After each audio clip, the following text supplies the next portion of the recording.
You're watching Election Coverage 2018 from WBONTV.com.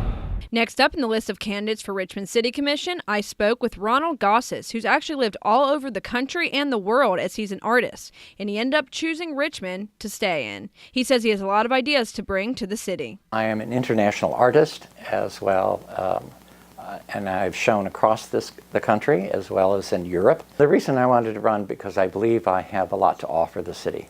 And my family has always been involved, as well as myself and my wife, in community, helping the communities. We have worked in historic preservation with cities and states and federal government across this country. We're really against injustice.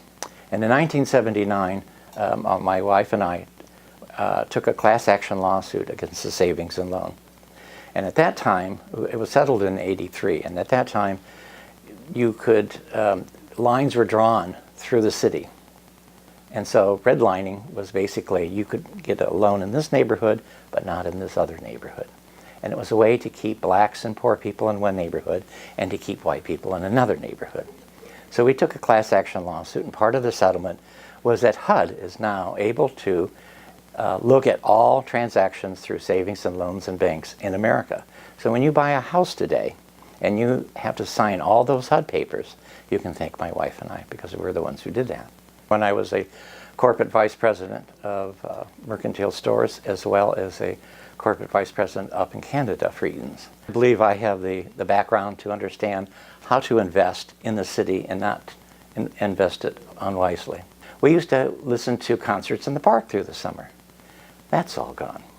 They used to have a 3-day children's festival, and a lot of the inner city children were able to walk to it and would walk, and that would be a very large festival. Now they only have it as a 1-day festival. I want to bring the city back to the people, and that it belongs to the citizens. There's also working with both state as well as federal agencies for grants and to get monies. And that's not just with the drug abuse, but across the board within the city. We have not used that wisely or enough.